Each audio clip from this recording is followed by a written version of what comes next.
Olá, esta é a demo da Keras-Prov. A Keras-Prov é uma biblioteca de coleta de proveniência automática para dataflows de aprendizado profundo. A Keras-Prov é construída sobre o Keras, que é um framework de machine learning que funciona em conjunto com o TensorFlow. A Keras-Prov foi feita baseada na DF Analyzer e requer o uso da DF Analyzer durante a execução. Nessa demo, a DF Analyzer, o Kibana e o Elasticsearch já foram inicializados previamente para a criação de gráficos do dashboard. O código da AlexNet, que é a rede neural que vai ser utilizada nessa demo, pode ser visualizado. A AlexNet vai ser executada utilizando o dataset Oxford Flowers. A AlexNet possui 5 camadas e é classificada como uma rede neural convolucional. Nesta demo, realizaremos a execução desta rede com 30 épocas. Para o funcionamento correto da Keras-Prov, é necessária a instalação do Keras presente em nosso repositório e das bibliotecas requeridas na seção de Software Requirements. Para que a Keras-Prov realize a execução com captura de hiperparâmetros, é necessário que as variáveis a serem configuradas sejam definidas como true ou false dentro do script que será executado. Nesta demo, colocamos todos os valores passíveis de captura com valor true. Bom, indo à nossa demo, executando a AlexNet com o Oxford Flowers. Para que essa execução seja adiantada, o dataset de entrada já foi previamente baixado nessa máquina.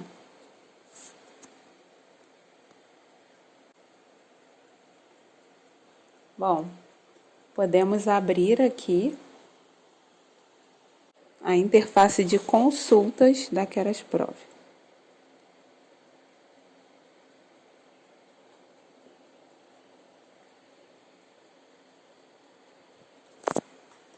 Aqui está o nosso dataflow da AlexNet. E essa é a visualização. Aqui na nossa base, nós já temos provavelmente os dados, já foram enviados os dados relativos à estrutura da rede neural. A Keras-Prov apresenta o dataflow em forma de um grafo. O grafo explicita os nomes das entidades, representados como vértices, e os nomes das transformações, representados por meio de arestas direcionadas, que associam as entidades usadas com a entrada da transformação para os dados de saída. Na visualização do dataflow, podemos ver 4 transformações definidas pela Keras-Prov e os seus 5 datasets. 2 datasets são para dados de entrada, que são o iLayers e o iTraining Model. Ambos datasets contêm dados relativos à definição inicial do modelo, como, por exemplo, informações das camadas da rede e valores iniciais de Learning Rate. O dataset ou Training Model contém as métricas por época de treinamento da rede. Nós temos a perda e a perda de validação, a acurácia e a acurácia de validação, a época de cada uma delas e o tempo decorrido para cada um desses elementos. O dataset ou testing é o dataset de saída que contém dados de acurácia e perda do modelo ao final do treinamento, quando o modelo entra na parte de teste. E o dataset ou adaptation faz o registro das adaptações realizadas na rede, caso haja alguma adaptação. Uma consulta que nós já podemos realizar é sobre a estrutura da rede, que fica no dataset iLayers. Nós podemos pegar o nome, o tipo do atributo e o valor do atributo. Aqui nós temos o nome da camada, o nome que o TensorFlow deu para a camada, o tipo de atributo e o valor que cada um dessas camadas recebeu. Lá em iTraining Model, nós podemos selecionar. Podemos também verificar no Training Model quais foram os hiperparâmetros definidos inicialmente. Vamos verificar qual foi o otimizador, o valor de decay e o valor do batch size.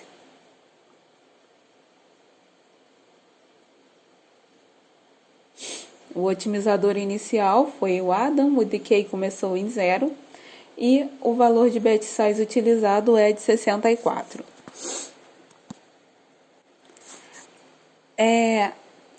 Essa execução da AlexNet faz uso de uma adaptação, que é a adaptação Step Decay, que faz a queda da learning rate dentro de um fator a partir de uma quantidade de épocas, de um intervalo entre épocas. O valor da learning rate sofre uma queda a cada 10 ou 20 épocas. No nosso caso, a cada 10 épocas, a learning rate vai ser diminuída a partir de um fator que pode ser definido pelo usuário. Aqui no nosso caso é o drop, e esse drop tem valor de 0,5, ou seja, a learning rate cai pela metade a cada 10 épocas. Adiantando um pouco a nossa execução, já na época 14, podemos retornar na interface de consulta da Keras-Prove, e como a learning rate é adaptada a cada 10 épocas, estando já na época 14, nós podemos esperar que já houve uma adaptação. Então vamos verificar aqui a nova learning rate e em que época que ocorreu. A nova learning rate foi para 0,005 e ocorreu na época 9. Podemos observar também como é que está indo o nosso treinamento. O nosso treinamento está com valores de acurácia iniciais bem baixos, mas subindo de maneira significativa. Podemos também olhar o nosso dashboard. A visualização gráfica da Keras-Prove, que se encontra no dashboard. Aqui, os gráficos apresentados no dashboard são atualizados dentro de um intervalo de tempo determinado pelo usuário. Por isso, a visualização apresentada pode estar um pouco desatualizada com relação ao que a gente vê nas consultas na base de dados de proveniência. Podemos também acessar os dados via banco de dados. Verificando todas as tabelas que estão criadas aqui nesse banco. Podemos olhar as views que são criadas aqui. Essa interface via cliente permite que o usuário faça suas análises durante a execução e após também. Também é possível conectar com outros softwares, como Pandas, e fazer outros tipos de análise de dados a partir dos dados que já estão dentro do banco de dados organizados em esquema e obedecendo padrões abertos. Avançando um pouco mais na execução, estamos na época 22, podemos verificar se houve mais alguma adaptação. Houve mais uma adaptação na época 19, a learning rate caiu pela metade mais uma vez. Podemos acompanhar aqui no dashboard, na época 9, acontece uma adaptação, e na época 19. Com isso, a gente pode, mais para frente, avaliar os impactos da adaptação sobre a rede neural.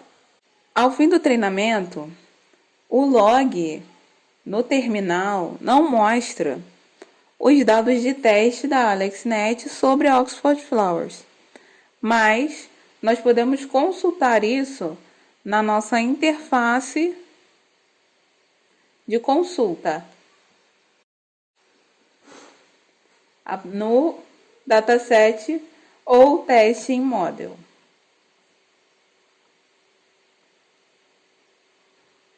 Esses são os valores de perda e de acurácia do nosso modelo. A acurácia ficou em 50%. Consultando mais uma vez o dataset ou training model, onde ficam os valores de validação e de treinamento de cada época, todas as métricas, nós temos que, na época de número 30, a nossa acurácia de validação ficou em 60%, 61%.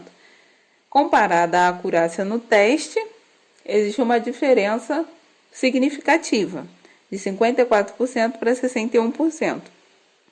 Podemos utilizar o dataset ou adaptation para verificar se houve mais alguma adaptação. Houve mais uma adaptação na época 29. A época 29 é a última época. Logo, os impactos da adaptação sobre a época 29 não poderão ser observados. Podemos verificar o nosso gráfico aqui, que já chegou no fim das execuções também. Podemos ver pelo gráfico de acurácia de validação o impacto das adaptações aplicadas na Learning Rate no modelo. Nós vemos aqui na época 9, então, e a gente tem uma melhoria significativa nos valores de acurácia. Depois, na época 19, também é possível observarmos a perda de validação, que tem uma queda vertiginosa. Também é possível observar valores de perda no treino, na fase de treino e na fase de validação, onde a perda na fase de validação ela tem uma queda muito mais significativa do que na fase de treino. Obrigada por assistir a nossa demo.